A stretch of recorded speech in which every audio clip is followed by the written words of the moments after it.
सभी विद्यार्थियों को मेरा नमस्कार। मैं आपका हिंदी अध्यापक जसबीर कुमार। जैसा कि आप सभी जानते हैं कि हमारे काव्यखंड के जो 2 अध्याय हैं वो समाप्त हो चुके हैं।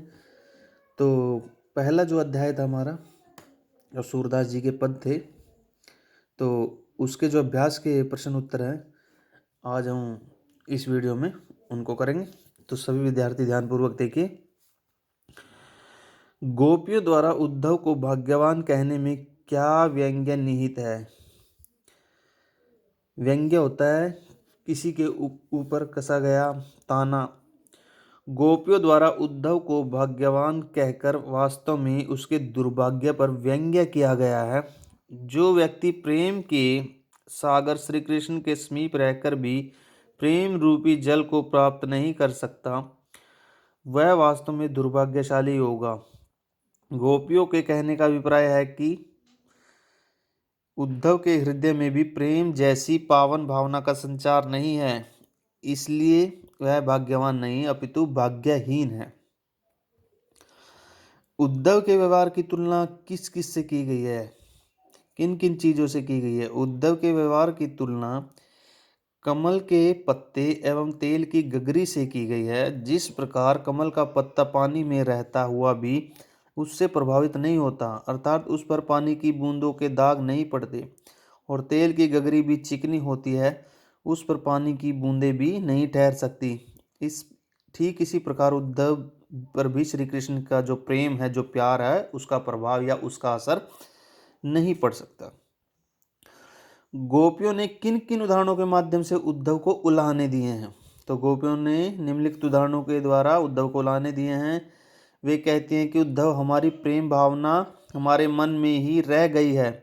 हम तो श्री कृष्ण को अपने मन की प्रेम भावना बताना चाहती थी, किंतु उनका यह योग का संदेश सुनकर तो हम उन्हें कुछ भी नहीं बता सकती। हम तो श्री कृष्ण के लौट आने की आशा में जीवित थी। हमें उम्मीद आशा थी कि श्री कृष्ण अवश्य ही एक न एक दिन लौट आएंगे, किंतु उनका यह संदेश सुनकर हमारी आशा ही नष्ट हो गई, समाप्त हो गई, और हमारे विरह की आग होती है बिछड़ने की, हमारे विरह की आग भी भड़क उठी है। इससे तो अच्छा था कि तू आता ही न। गोपियों को भी यह आशा थी कि वे श्री कृष्ण प्रेम की मर्यादा का पालन करेंगे। वे उनके प्रेम के प्रतिदान में प्रेम देंगे, किंतु उन्होंने निर्गुणोपासना का संदेश भेजकर प्रेम की सारी मर्यादा को तोड़ डाला। इस प्रकार वह मर्यादाहीन बन गया। उद्धव द्वारा दिए गए योग के संदेश ने गोपियों की विराग्नि में घी का काम कैसे किया? श्री कृष्ण के मथुरा गमन के पश्चात, चले जाने के पश्चात गोपियां विरह की आग में जलती रहती हैं। वे श्री कृष्ण को याद करके तड़पती रहती थी। उन्हें आशा थी कि एक न एक दिन श्री कृष्ण अवश्य लौट कर आएंगे, और तब उन्हें उनका खोया हुआ प्रेम पुनः दोबारा मिल जाएगा। श्री कृष्ण के आने पर वे अपने हृदय की पीड़ा को, अपने हृदय का जो दुख है, उनके सामने बताएंगी, व्यक्त करेंगी। किंतु उसी समय उद्धव श्री कृष्ण द्वारा भेजा गया योग साधना का संदेश लेकर गोपियों के पास आ पहुंचा। तब गोपियों की सहन शक्ति जवाब दे गई।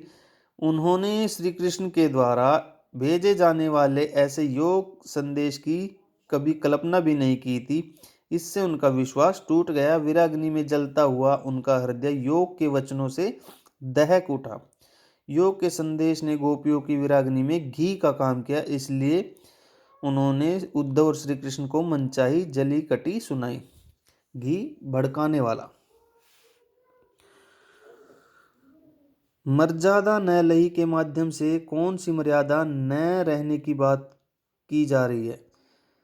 कवि ने इस कथन के माध्यम से स्पष्ट किया है कि प्रेम की मर्यादा यही है कि प्रेमी व प्रेमिका दोनों ही प्रेम के नियमों का पालन करें, अर्थात प्रेम के प्रतिदान होता है बदले में प्रेम देवें।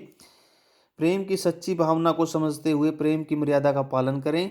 किंतु श्री कृष्ण ने गोपियों के प्रेम के बदले उन्हें योग साधना का जो संदेश है वो भेजा था, जो एक उनकी चाल थी। श्री कृष्ण कि इसी छलपूर्वक चाल को ही मर्यादा का उल्लंघन कहा गया।